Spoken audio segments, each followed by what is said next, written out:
All right, so how do our allies feel about this? Joining me now is Polish Ambassador Witold Jelski and Latvian Ambassador to Canada, Kaspars Ozolinsh. Thank you both for joining us. I'll start with you, Ambassador Ozolinsh. Bill Blair announced today that the Canadian-led battle group in Latvia is being scaled up to brigade size. That is something on the positive, but Canada still not hitting their 2% spending target. How do you feel about that? Well, at the very beginning, let me say that we are working with Canada for 7 years already. So Canadian-led battle group is on ground in Latvia for 7 years. It's the largest multinational brigade, which composes, let's say, a dozen of NATO nations, and in that sense, it's a very strong political signal to any adversary. So our cooperation has been very smooth, very good so far, and this is what we expect also into the future as well. So last year, we signed the action plan on implementing decisions of Madrid summit, which was to scale up from battalion to brigade level. And so far we are going according to the plan, and I'm looking forward, of course, to implementing it. So next step, what we are doing, of course, is indeed scaling up, and I'm going tomorrow to Quebec, to Valcartier, to bid farewell to departing troops, the next troop rotation to Latvia, one of the flights that are going out. And say thanks to Canadian troops for what they are doing in Latvia, to thank also their family members for support to Canadian troops. And I must say, I must convey that Latvian people feel secure in the eastern flank, supported by a Canadian-led battle group, as our neighbors in the Baltic states and in Poland, and also newly 4 other battle groups that are established after last year in other countries in the east of NATO flank. And I think Canada's contribution there and leadership needs to be underlined and applauded as well. But on the spending target, because everybody sitting around that NATO table is coming to the table with at least a plan to get to 2%. So on behalf of Latvia, are you disappointed that Canada doesn't have that plan? Well, we are looking, of course, first of all, at our own, let's say, defense capabilities, what we can do to contribute to our defense. So we are not standing with the extended hand, and waiting support of the others. So this is why we are trying to spend adequate amount of the money. So we are lucky enough to have a consensus among the political parties and broad support of general public to defense spending. And actual spending this year is ahead of our plans that we had at the very beginning of this budget year. So if we planned 2.4% of defense in this year, so we are closer to 3% right now, because we are spending money as we are able sort of to sign the equipment purchases to strengthen our own defense, but also simultaneously to move along the action plan, as I said, roadmap to implement the decision. And we are well on that roadmap. So we see that the procurement decisions that have been made by the Canadian government are also well on the plan, according to the roadmap. And we don't see or don't expect any delays in that respect. So my let's say, perspective would be probably more narrow from the Latvian perspective, and I'm happy of what we are seeing in cooperating together with Canada on defense. What I mentioned already is that we are buying our own equipment, of course. Canada is doing that as well with regard to the defense spending. So there are several targets, and one of the targets is to spend at least 20% of defense budget on procurement, and this is what I understand what Canada is doing, and we see it in Latvia as well. Ambassador Jelski, your president Duda has called for a new floor, for it to be 3% minimum spending, because Poland is actually far and away one of the top spenders. Do you think that is possible at the NATO table when you still have some countries that can't get to 2%? Well, we'll see what is possible at the NATO table. A couple of things are clear. One of them is that NATO spending needs to go up.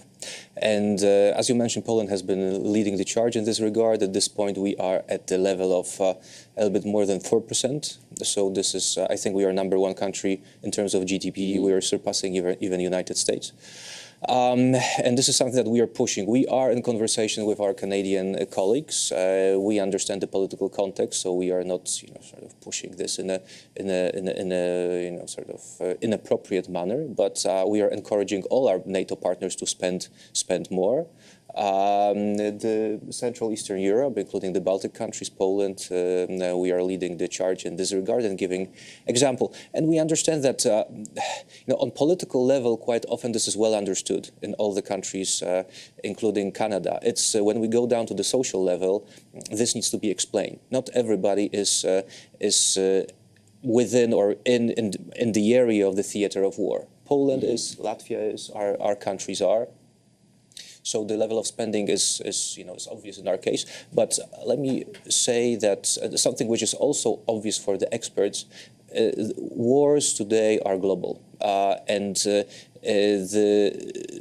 whole NATO needs to be prepared, needs to, as the Polish foreign minister also suggests, needs to reindustrialize and rebuild our capabilities in terms of production. We want NATO to remain the strongest military alliance there is in the world. And if we want to preserve it, then we have to spend. And we want to preserve it because we want to make sure that also our economies, our societies continue to flourish the way they have. So what's your message to Canadian officials as we head towards that NATO meeting celebrating the 75th anniversary of the alliance that's coming up at the beginning of July in Washington, D.C.? Well, the message to Canadian leaders would be continue the great cooperation you are having with our countries, including. But on the spending. On the spending, well, we encourage Canada to get more, to spend more. That's the message that we are pushing. Again, with the understanding that different countries have. Different internal political context in this regard. Canadians have lived in peace much longer than Poles have, much more than Latvians have, and our neighbors. But you have the North, you have China, you have Taiwan, you have your regions as well, and you're very strong at the eastern flank. So I would say Canadians get it. Let me say thank you for that. And we still encourage all of, when we are pushing Poland to do more. So we are pushing everybody as well. Ambassador Ozolinsh, last question to you. How difficult does it make the conversation around the NATO table when you have a country like Canada that is the only one without a path to 2%? Does it make Canada feel like they're diplomatically isolated because they are the only ones around the table without that plan? Oh, very good question. Thank you very much. So I think I need to explain. Probably we are at the NATO table. We are talking more like capabilities, what we can deliver with the money that we have. But doesn't that limit capabilities if Canada isn't and everybody isn't paying their fair share? Well, I think we are trying to do our best, all of our countries, and we, as an alliance, we work together. Some countries are smaller, and regardless of how much do we spend, we would not be able to plug the gaps into defense plans as we have it in the NATO. My, let's say, answer to 2% is rather 2% is somewhat discussion of the peacetime, when we do not have appropriate metrics. During the wartime, we need to spend that we need to spend. We have new defense plans that are adopted at NATO summit last year. We know that there are capability gaps. We need to fill them. We need to fill those capability gaps collectively together. And then we'll see how much does it cost. What I see on our roadmap with Canada is what is foreseen for the brigade. It's there in the roadmap. Canada is doing the procurement, and we'll be doing procurement. What I also want to see is the defense policy update that was published later this year is linked with the NATO defense planning process that is starting this year, and hopefully we will be able collectively together to plug those gaps into NATO defense plans and make the presence of 8 forward deployed battle groups or forward land forces a credible deterrent to Russia. So it needs to be credible to be able to deter any attack, and deterrence is best defense. And the Canadian mission in Latvia, probably for the troops, for soldiers, is the best mission because it's peacetime mission, and it should always stay like that. Okay, we're going to have to leave it there, gentlemen. Appreciate Kaspars Ozolinsh, the Latvian ambassador to Canada, and the Polish ambassador to Canada, Witold Jelski. Thank you both very much for being here. Really